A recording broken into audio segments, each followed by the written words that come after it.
Halloween, I was trying to convince. Oh,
Hi, everybody, and welcome to episode 6 of Imagine, woo! Where we explore the role technology is playing in redefining creative industries. Excited again for tonight's lecture series. I know I say this every time. We've had a little bit of a break, but I'm really excited about this one. Conversations around technology and fashion. I don't know too much about that, so I've invited a guest moderator who will help ask way better questions than I could ever think of. But let's get this started and make as much space as possible for the conversations at the end, because those are always the most fun. So our first speaker is a polymath who is exploring the intersection of technology and new media, working as an art director, creative technologist, world builder, and so much more. Please help me introduce James Orlando. Hey, everyone. All right, do I just start? Or are you going to do it? Jump in. And then after you're right. done, James, then I'll introduce our next speaker. So great. Should I share my screen? Let's do it. All right.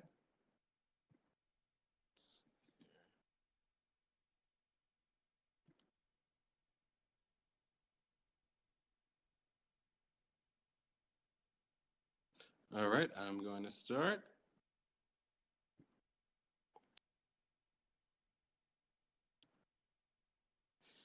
All right, so I started out my career, I graduated in 2009 from Cornell, just with a fine art degree. And I was really just mainly just doing photography, film, and graphic design at the time. And I kind of moved to New York, did a bunch of internships, then ended up meeting a bunch of people that became friends, and we decided to start a fashion magazine together. Actually, yeah, here.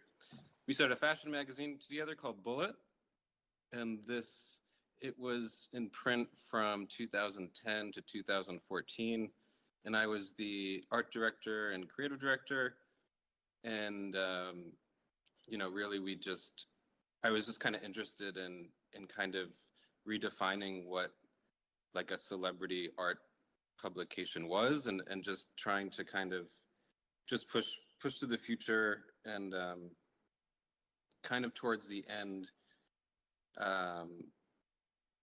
we lost, a lot of budget to kind of build sets. So that's kind of where 3D design came in, and I started learning 3D. And here's just a quick, just sizzle reel of kind of some of my art direction work right now. And this is like 3 years old. I haven't updated this in a bit, but these are just some kind of advertising projects. And right now I'm curating a furniture show for this art museum here. But I do websites, like this interactive kind of music publication, Okay Girl. I do styling, and just kind of work in advertising for most of my work jobs. And then this was the Bullet tablet issue, which we won a Webby Award for the best design. And we always had like a emerging designer section at the very beginning of the magazine. And then we always had a little architecture feature. So there, it was a focus on culture, design, and fashion. And this will go through. We even kind of were predicting COVID. This is all kind of like quarantine aesthetics. This was a advertorial for Chanel. And then this was the James Franco cover shoot. So this was kind of the first time we started integrating 3D into the sets. I'm gonna keep going. This was a project for OK Girl, which is still live. If you just go to okgrl.com. And this is in 2016. And I built a 360 world. I shot the photos. This is Princess Gollum. And then we got the patterns for the clothing from the brand Nico Panda. And we were able to bring that into Marvelous Designer, which is a 3D clothing simulator software. And basically we just did one look, And you can see it in the video on the bottom left. And it was just kind of like a case study project for taking, you know, a brand and how to, you know, what's the future of, you know, content in a gaming experience. And then for this Balenciaga campaign, which was kind of a spoof on the Kardashians intro, but I had the normal campaign is just to the left, but on the right, this was just kind of an additional bonus. And I kind of took the main t-shirt from the campaign and did this kind of like runway simulation from the show. I recreated the entire set that the runway show was in. And again, this was like a case study, again, for just kind of how do these, you know, flat 2D campaigns kind of come into a 3D space.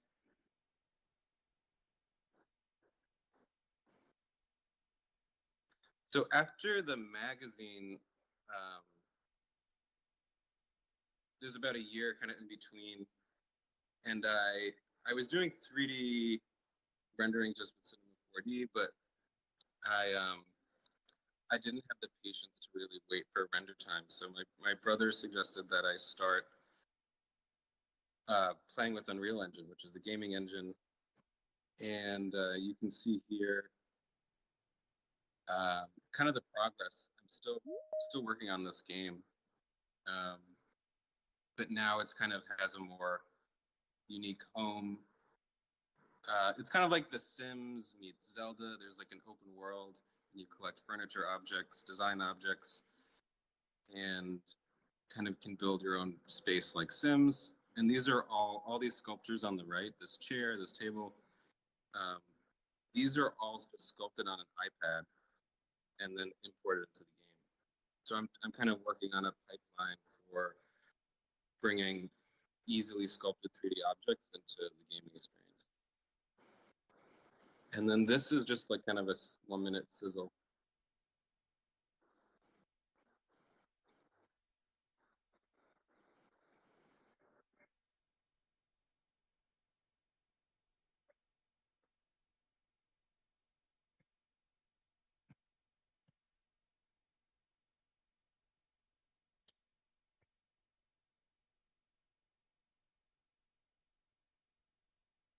So this is kind of the build mode. You can see he's got this blueprint in his hand, and you kind of collect different blueprints in the game to build different buildings from different architects.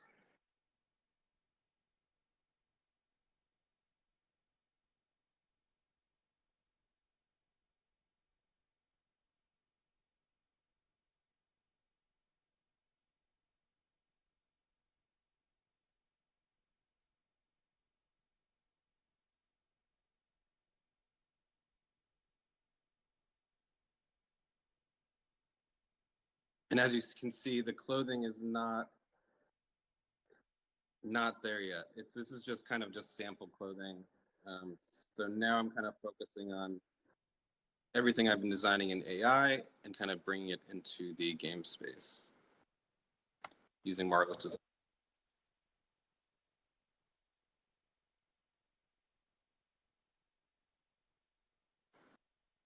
So this is the tour guide on the island. He's wearing Gentle Monster glasses. So then I kind of started sculpting furniture. This is all just random objects I've kind of designed on the iPad, just rendered in Cinema 4D.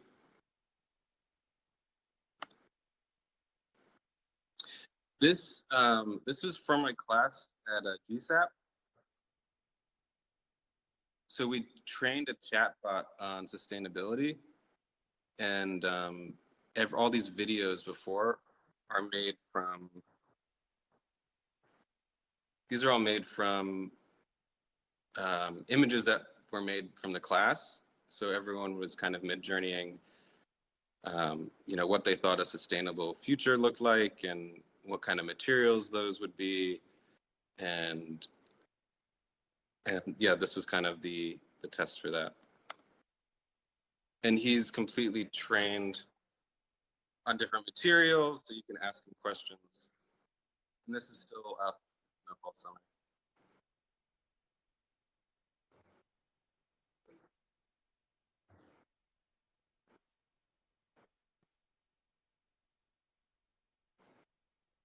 So in the game, you can consult these AI chatbots that are different experts in fashion, architecture, and it's almost like a start towards education in these spaces.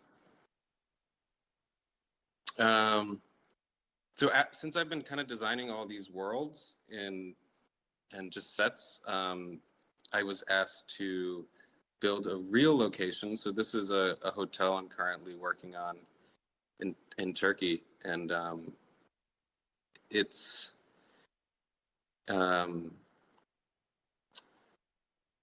yeah. So there was the earthquake. So they were basically, we had to rethink the entire building, and that's kind of when Midjourney and I started kind of playing with. These were all kind of done by hand, and then I started kind of taking my renderings and loading them and just kind of trying to just almost like create a world and style and keep pushing the design. And this here, I use Unreal Engine with the client to kind of go back and forth to kind of see the space, on the scale of a human, and to, just run through different designs and versions, just so I'm not, I don't always have to be on site. This is the pool pergola that we're working on. This isn't final, but this is kind of like a work in progress, and you can see kind of just part of this design process. And this is, again, just some furniture I've sculpted on the iPad, mixed with like these butterfly things are just random cosplay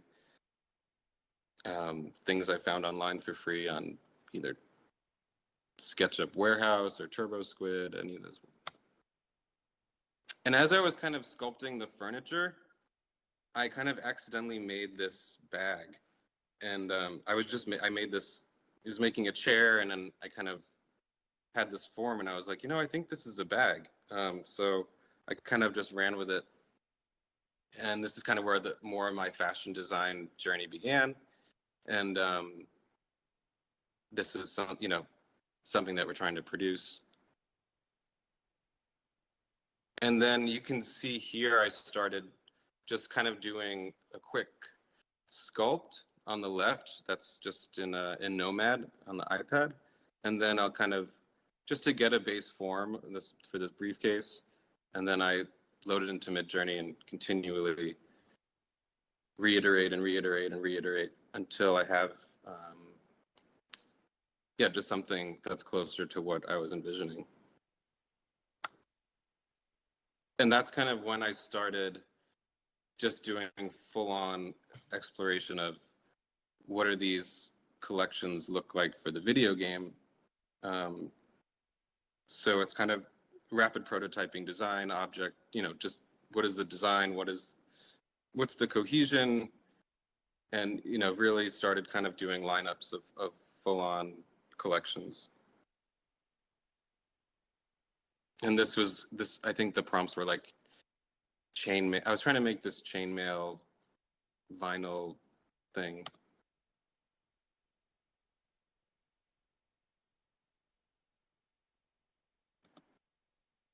And a lot of what I do is kind of just stream of consciousness. Like this is just like thinking about Halloween.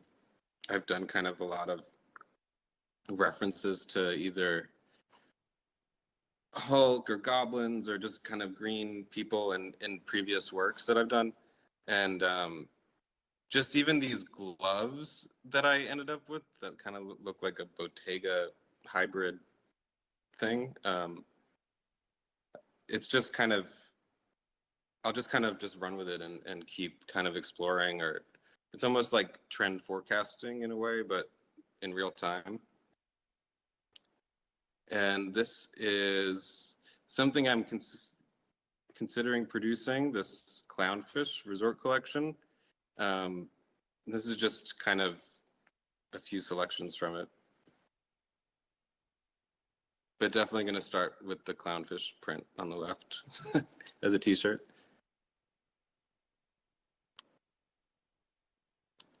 And this was from something I had done quickly in Marvelous Designer, and as almost like a sculpt in a sketch that I had done and just reiterated in Midjourney. And this is kind of based on, like, I was trying to take a character. So this was like, what is, if Mewtwo from Pokemon was a fashion collection, like what would that look like?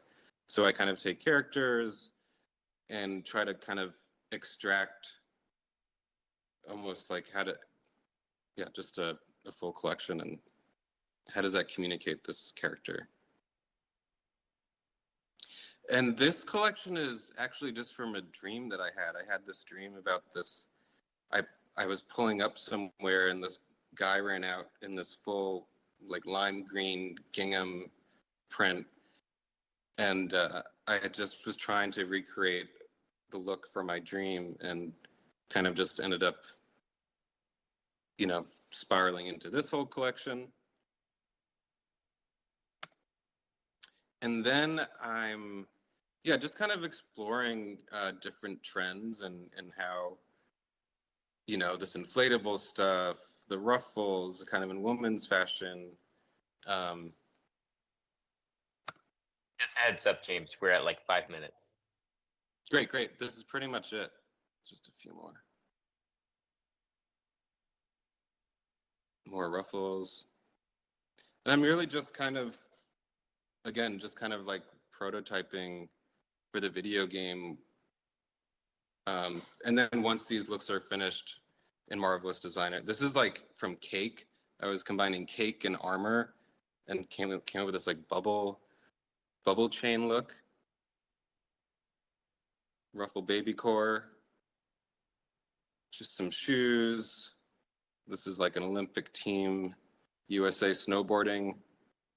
This is also, so I was working on a snowboarding game, so these are all kind of prototype looks for the game, the denim.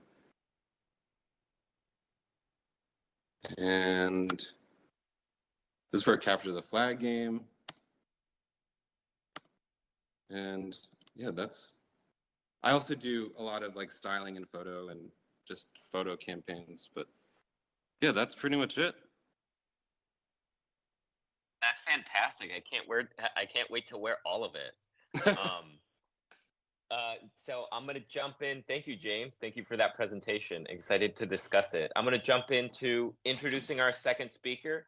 Our second speaker is a creative and architectural technologist whose research and practice focuses on digital simulations and algorithmic mutations, with interests in machine vision, infrastructure systems, geoengineering, and fashion. Please help me welcome Laure Michelon. Yeah. Cool. Can you see my screen before I start? Looking good. So, awesome. Thank you for having me. So yeah, my name is Laure. That was a solid intro. I also teach at UCLA in the MSAUD program, and I'm one of the co-founders of Studio MMR that's also based in LA. So I actually have my undergraduate degree in civil engineering from Columbia University, and I've worked as an electrical designer on projects like Disney Shanghai and the Wilshire Grand, as well as an energy analyst and modeler, sustainability strategist who focused on the building facade. And my master's in architectural technologies from SCIARC, which is then where I started teaching before I moved to UCLA. But I like to show this diagram for a little bit of context. So my background is not in computer science, nor is it in architecture, strictly speaking, or in fashion. It's like in this weird hybrid world between everything. I also like to use this in like to be able to look back and see what, if I can find any overlapping themes between my work or project that I'm hired for that might include one, like just how to use new technologies or implementing intelligent agents, machine learning, any kind of analysis and simulation or procedural design, if they want AI aesthetics, or if it has to do with like the infrastructural side of design and urban planning, which might include maybe more math. But the scale of my projects tends to exist in the urban scale or in the body scale.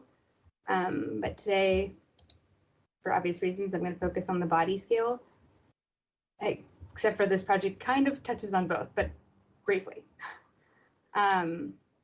So this is our project from the office for the Seoul Biennale in 2021.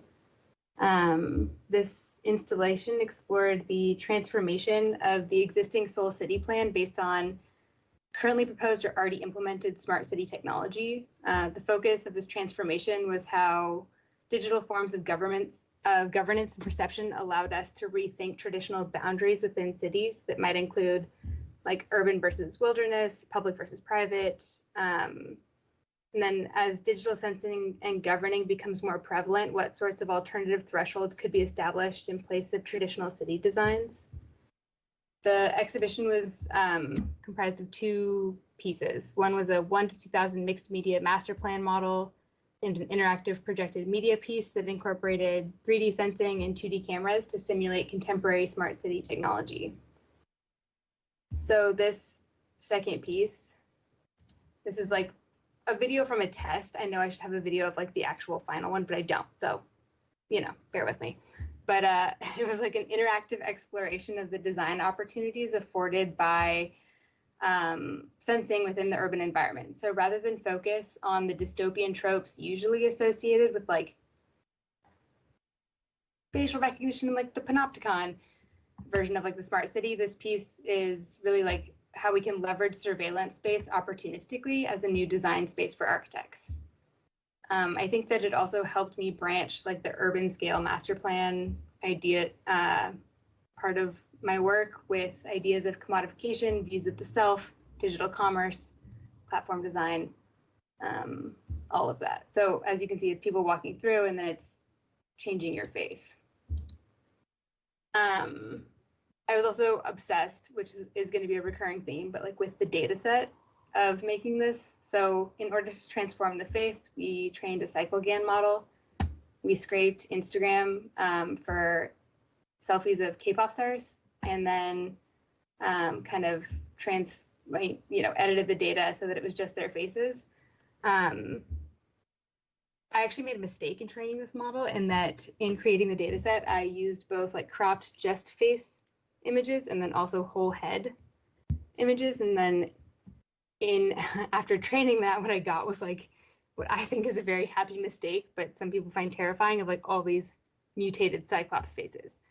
Like this kind of got me super obsessed with distortion and the reading of the face. Like how much could you distort a face before it's no longer read as one? This became definitely a theme that I explored in multiple projects. I'm going to go into 1.5. The first is machinic reflections that I might rename to be called the Vanity, but we'll see. But this is a piece that was shown at Wanzimmer Gallery and then later at Culture Hub Refest, where Keiko also had a piece. And then, so according to machinic reflection, like, do you look like an artist, an educator, a conspiracy theorist? Do you embody any classification reflected back at you? I started thinking about this piece when I tried to figure out how to explain myself and my categories. Like, am I an architect, engineer, technologist, artist, researcher, educator? And then basically taking that and forcing others to undergo the same sort of snap judgment made by another. It's trained on 16 different categories of, I say jobs because one of them is conspiracy theorist, which is not a job, but you get the point. And the associated faces that I scraped from LinkedIn. So it's really like a self-classification situation. But this machinic reflection is both a version of reality and a simulacrum. So seeing ourselves through the eyes of the reflection lives in the uncanny valley. This classification reflects an unknown representation of us back. And then do you attempt to change or distort or manipulate it? Do you want to hide from it? Do you embrace it? The Vanity also had these two masks that were AI generated representations of my face. This one on the right is kind of directly from that CycleGAN Cyclops model from the previous project. For me, though, the interesting aspect of showing this piece was people's reaction to it. So it's in real time reading your face and giving you a classification back. Some people treated it as a fortune teller and were like, come see what it's going to give you. Some of which maybe they didn't realize there were only 16 categories and were hoping for something else, but you know. Others got really unhappy with their classification. I think the first person that tried it in the gallery got lobbyist, and I had to spend 20 minutes explaining to him, like, it's okay that you're mad. That was your classification. There is actually no correlation between what your face looks like and your job. Like, this is really highlighting bias in the data set, and should make us think about how our data is being used by everyone else. But funny to see those reactions. And then in addition, after that was shown at Wansimer, I added this piece when shown at Culture Hub. It's a binder that has the data set printed out. So each category has, I think, 400 faces in it in order to train the classifier. This, to me, is the project. Like, this is the intelligence. And it was actually kind of scary to put it out there and have people look through it. It felt almost vulnerable, which is kind of funny. Here's a sort of time lapse of it. So that project led directly into a class I taught last spring at UCLA called Proxy Faces, Masks, Manipulation, and Machine Vision. Also, because I need to shout it out, we have a digital open house tomorrow. If you want to learn more about the program, let me know. I'll send you the link.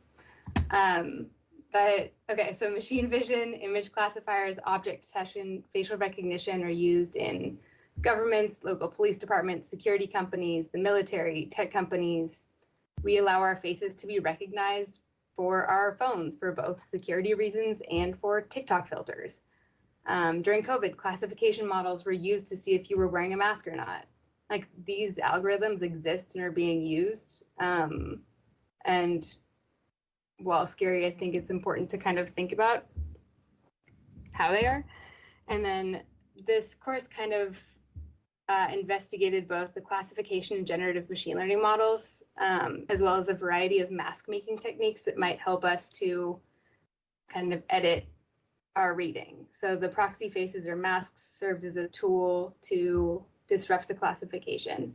Students, we put together a book of research where they could kind of dial in the understanding and inputs of a few of these models. We ended up landing on using YOLO V8, but then within that, they could design masks that were supposed to either increase or decrease their percentage human or person reading, or to read as something other than person, which is a misclassification, or to look like nothing and have no reading at all. So one of my students, Allie, did a range of masks, but this one in particular was her midterm mask. To me, this was interesting because we can obviously read the facial features in this, like nose, mouth, eyes. It's even the outline of the face is quite clear, but this mask reads as clock over and over, which I find very successful in that sense. Another mask or series of masks was from a student named Manon, who wanted to do something more almost like dystopian visor. I don't know. It was cool. It definitely still read as person, but it had added classifications on top of that due to the reflection or the added layers on top of it. I think one of my favorite things about this was I also made the students wear their masks out in public and take photos. And so he had a whole series of him wearing these masks like on public transportation that were amazing. So much fun. And then for the installation for final, we had it up on the gallery wall and made the jury try on all the masks. and test them out. This one in the center is actually, so this is by Dwani, and this was the only mask that in the class that attempted to increase the percentage human. So how do we make ourselves appear more human? She did this by adding multiple mouths, noses, eyeballs, and was successful, and I think adding about 3 percentage points to that. So pretty cool.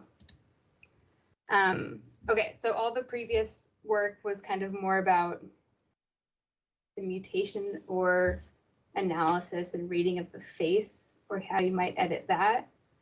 The rest of this isn't really a project per se. It's more like ongoing research that never ends, but much more tailored to fashion. So this is the ESK project that explores the implementation of machine vision and intelligence to re-examine existing couture collections and then produce speculations on fashion.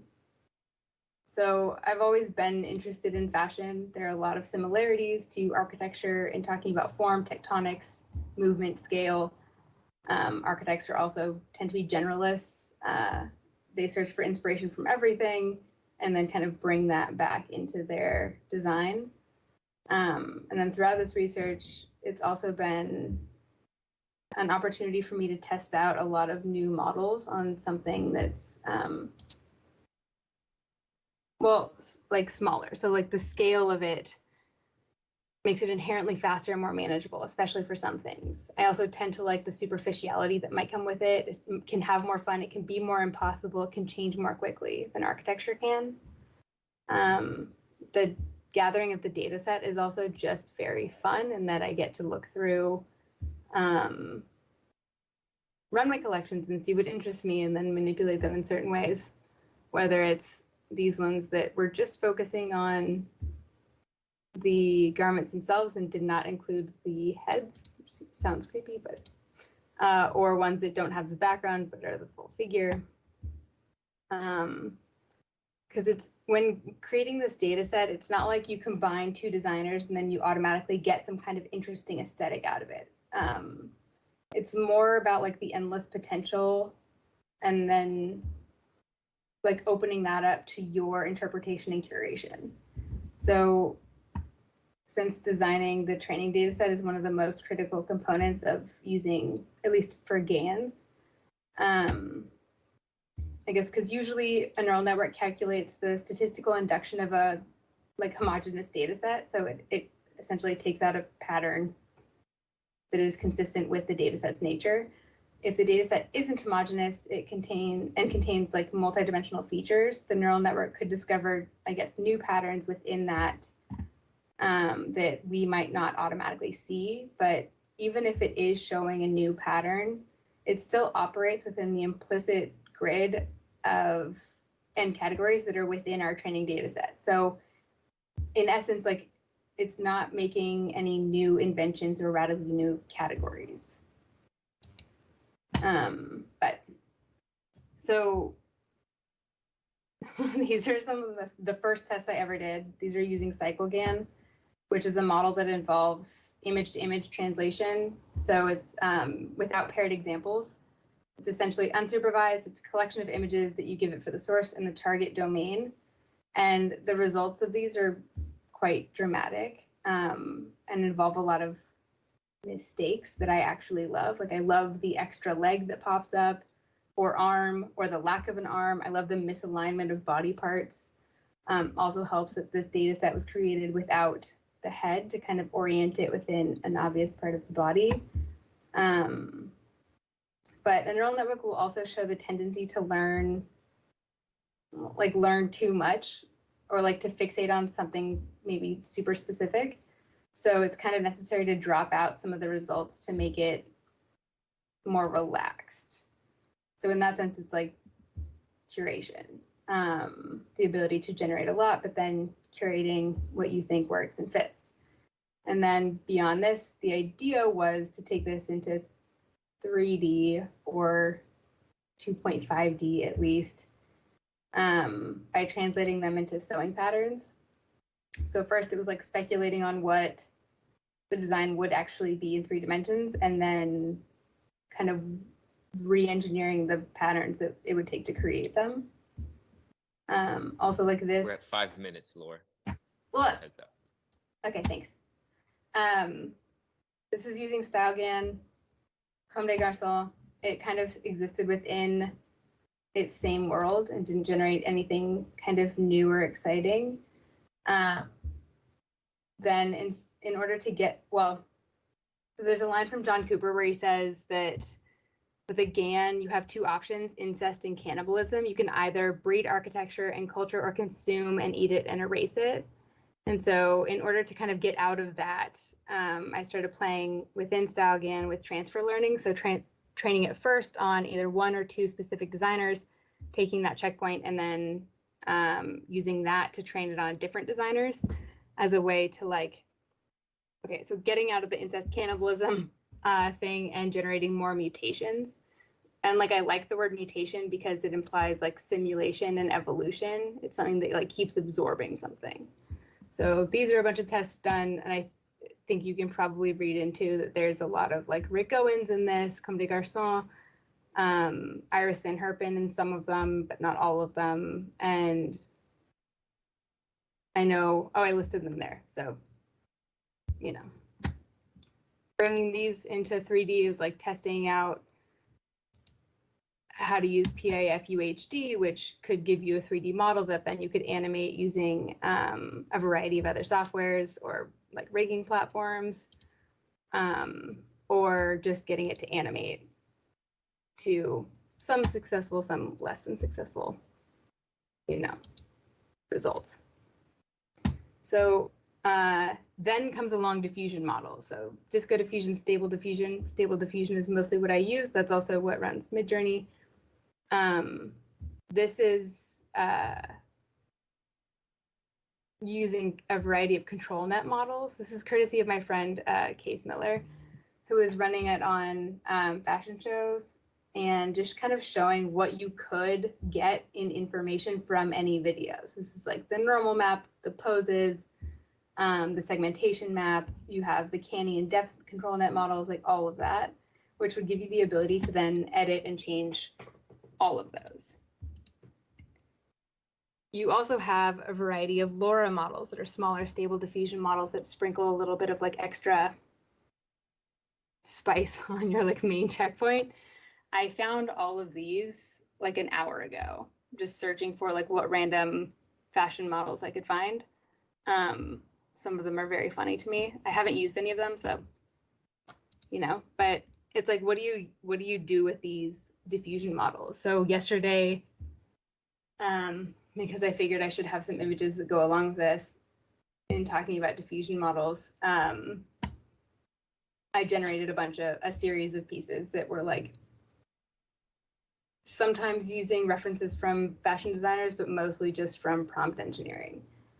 And then it's like, so usually my question is like, and now what do I do with this? I think it's still research and play for me and the ability to learn a lot of these models. But okay, in conclusion, by identifying and understanding both the limitations and constraints of any of today's technologies, in this case, a lot of these machine learning models, you can develop new techniques of working with them and then like kind of leverage that understanding as well as how to use and include big data, et cetera, to change and influence your architectural design and practice. I don't think it needs to necessarily stay within fashion. But that's it.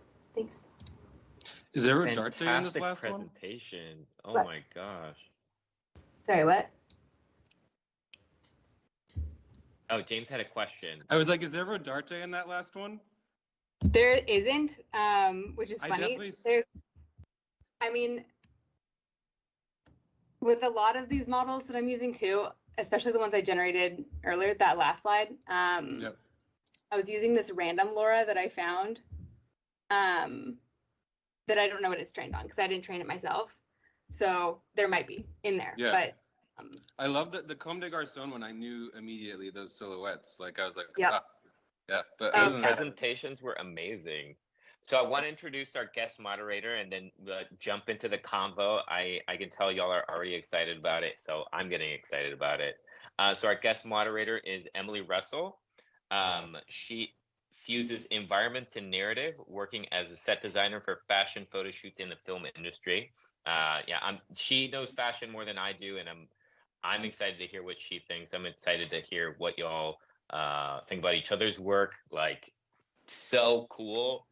And I mean, one day I look forward to wearing all of it. I'll say, I knew you when. Really great to see both of your guys' work. So cool. I agree with you, James, that I could definitely see the Comme des Garçons silhouettes in those images. I think it's really interesting, Laura, to see how your face composites, how we started to see kind of a similar collage, but we can identify the eyes, the nose, the mouth, but the equivalence of that in terms of some of these designers within the fashion image outputs as well.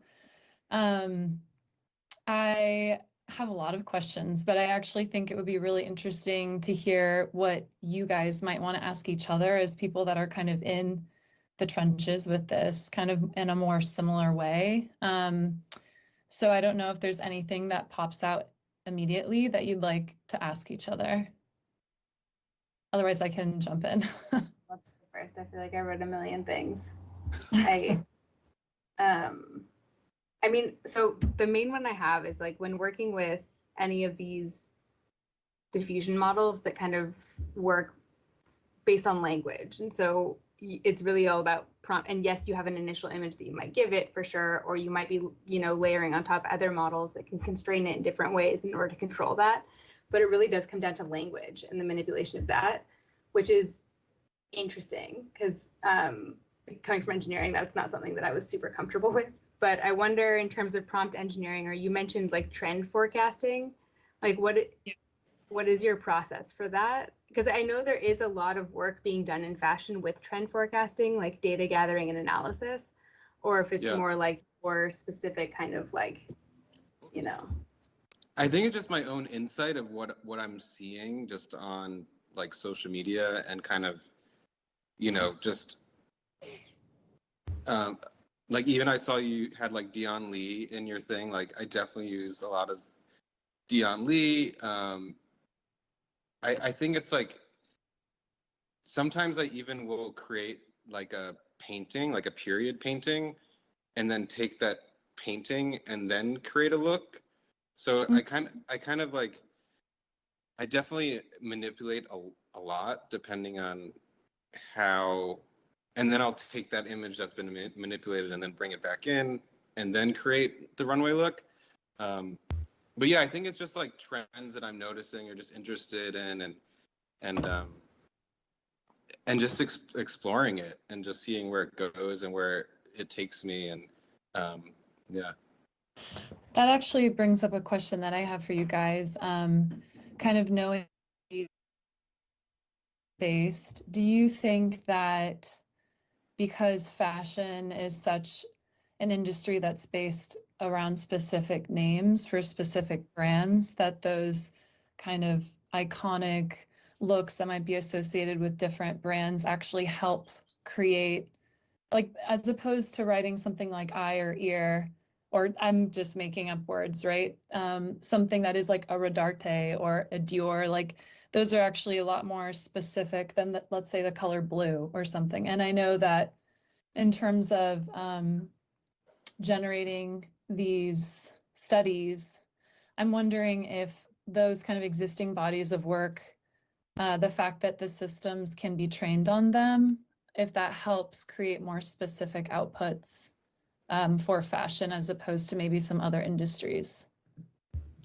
Absolutely. I'll even put like the season. I'll say, I'll be like Alexander McQueen season, spring, summer 97, plus this, plus this hash, Yeah. Like I'll get really specific, or even like spring, summer 25 Dior, or what is like even things that don't exist yet with the language, to kind of pull And like a lot of the stuff I've even used like stormtrooper uniforms, Mhm. like for all that chainmail stuff. And I took like image of like a stormtrooper and then mixed it with like a Dior couture and kind of, you know, you can kind of hybridize things to kind of get these more unique sets of images, I guess. Yeah, so if you think about how this model came about, it's trained on a bunch of images that some human went in and tagged, right? So it has a bunch of Right. words associated with it. And so any kind of runway show, any kind of bigger brand that's been around for longer, has more images associated with it, has more content to be trained on, is going to exist a lot more in there. And so that's just like a numbers game of like there's just so much more associated with that name versus a new designer that has much less, versus trying to explain fashion without those, right? That might like, depending on what those keywords are. And like there's a lot wrong with that, and that like you're still having humans categorize things, and the idea of what is a category.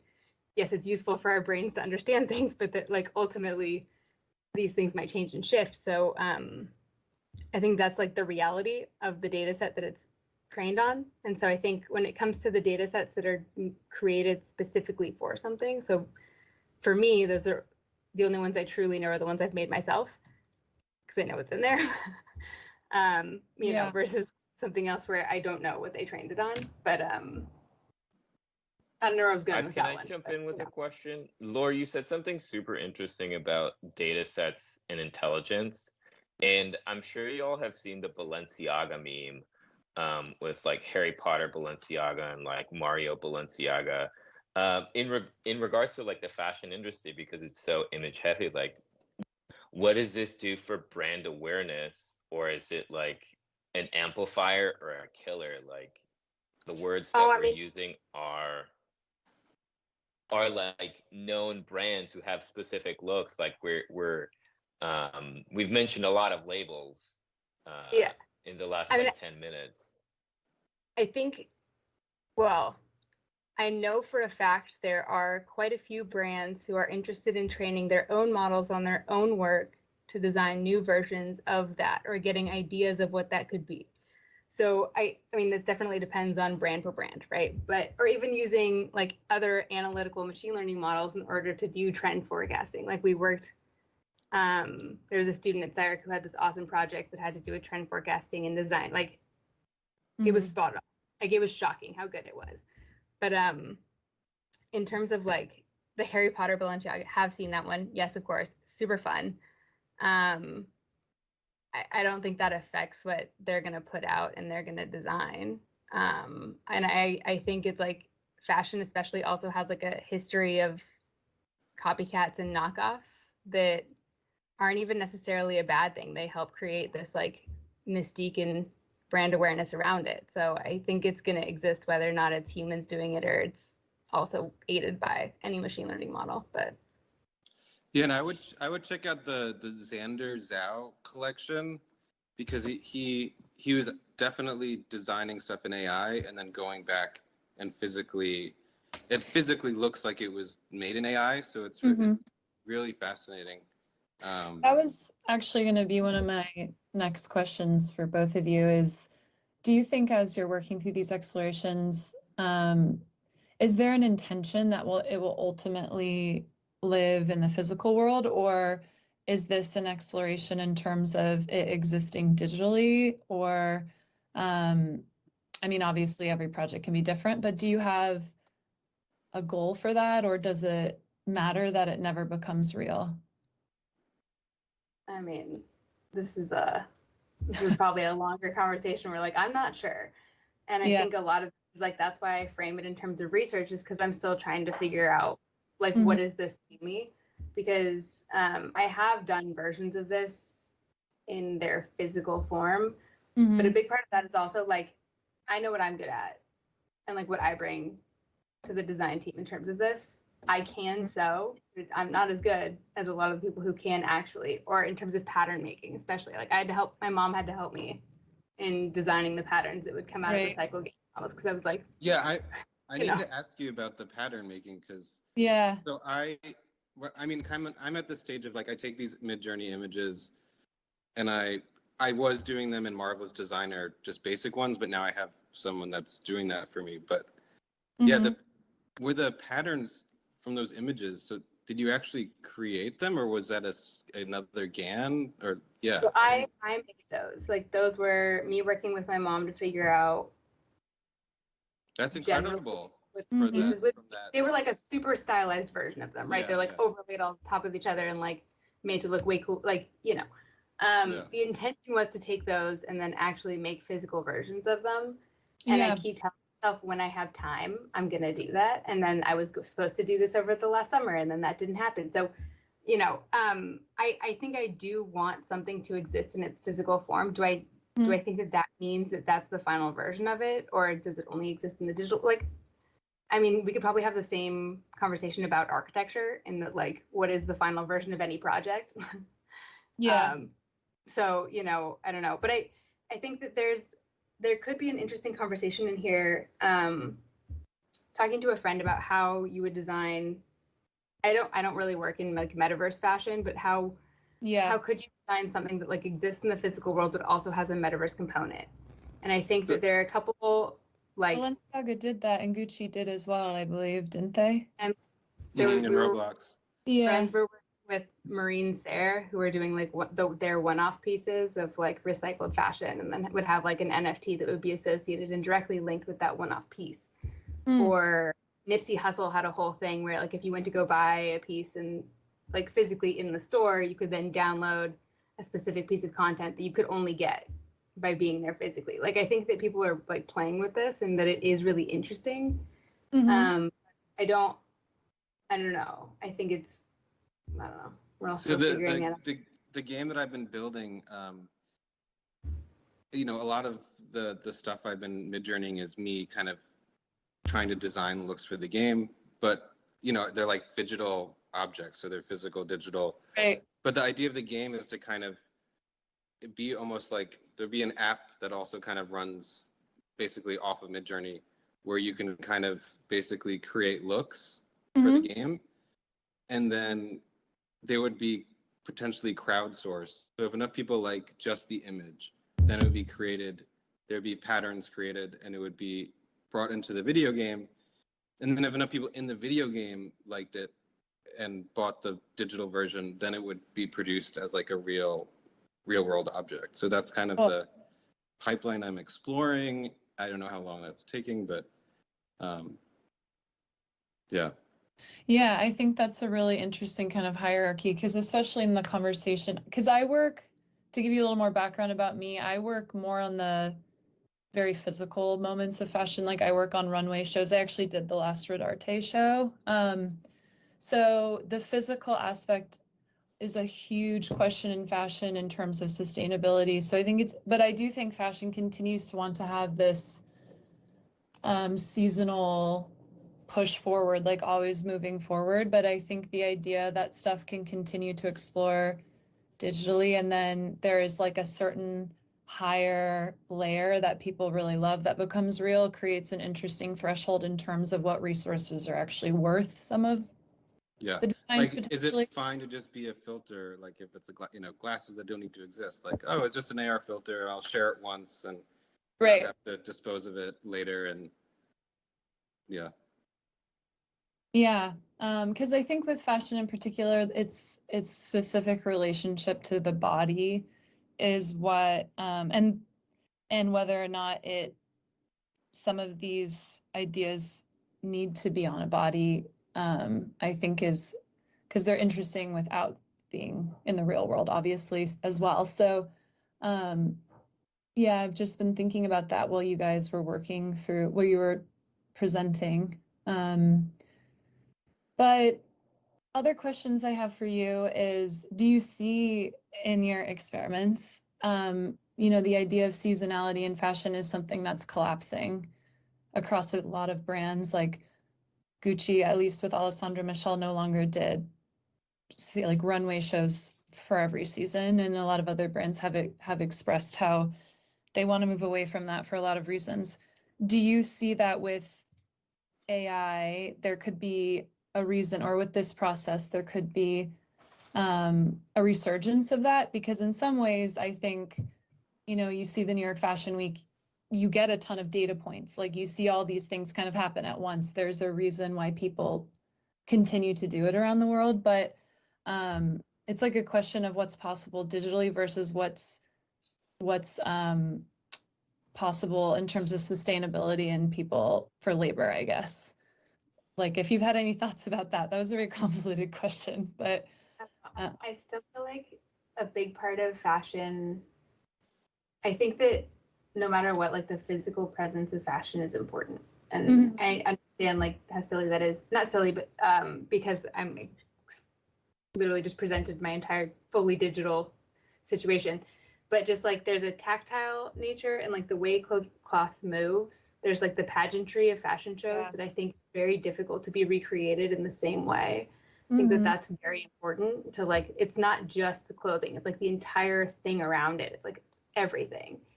And I also think that clothing is so personal when you wear it that an app might not necessarily capture that. So it's not just how others will look at you, it's how you feel in something. And and this might just be my feeling because I love fashion and like I'm fully bought into this, but like, I'm sure people disagree with me, but I'm very much like, I truly believe that. In terms of like how many runway shows, or like the seasons, I don't know, I fully agree that I feel like it's pretty brutal, the seasons that they have, like not being able to take a moment to kind of step back and figure out what it's all about. And like, sure, machine learning can definitely help you generate a bunch of stuff really quickly. I don't know if that's necessarily helpful. I think like any tool used correctly, if it is helping you, but I don't think it needs to be used just purely for the generation of more content. Yeah, I mean, I completely agree. I've obviously really bought into it as well. I completely agree with you that I think there's something so personal about fashion in the long run, in the life cycle of what an object of clothing can do for a person. And I think there's something extremely theatrical about runway shows, but I don't think that means that there's not a version of it where the future also involves this process, obviously. So it's interesting to think whether it's generation, kind of the way that you've been working, James, or if it's a hybrid of something that's like digital and physical. But I think it's really, really interesting to hear about how both of you are kind of working through. Sorry, my dog is trying to like eat something. It's really interesting to hear how your processes are kind of developing this new way of integrating this technology into. It's such an old profession. The seasonality of things is like, it's a hang up from a really, really old tradition of when people would travel to go see these shows before photos and stuff. So it's interesting to see how it will shift the whole industry again. So this is always a tough part when it's 8:15 and I'm like, oh, we got to end this lecture series because all these conversations are so interesting and I just want to keep chatting forever. But thank you both. Like, very insightful. Like, I'm like amazed by the stuff that y'all are producing. This was incredible to see, and thank you, Emily, for joining us and asking fantastic questions and leading the conversations. I wanted to give you all opportunities. Any final thoughts as we depart tonight? And if not, where can we find your work as it develops? Because Laura would love to check out that open house thing that you mentioned, and James, like wherever you're putting your game out, or your any new zines, would love to check that out too. Yeah. I don't post much, but I'm trying to start soon. So just my Instagram, really. Yeah, same. Instagram is probably the way to go. Same with, if any of you have, for the open house, just like DM me. I'll send you the link, or like go to UCLA, But in terms of the rest, like, you can message me. I'll try and get back to you. Yeah, feel free to message with any questions. And yeah, I mean, go experiment, go have fun, go make stuff. Yeah, this was really incredible. Really incredible. All right. And see y'all So next thanks week. so Thanks, much, guys. So Yeah, y'all great don't have to give stuff. off. That's the cue for them to like stop going live Okay. because I like whoa. That was so cool. Wait, so now you're saying we're not on YouTube Live?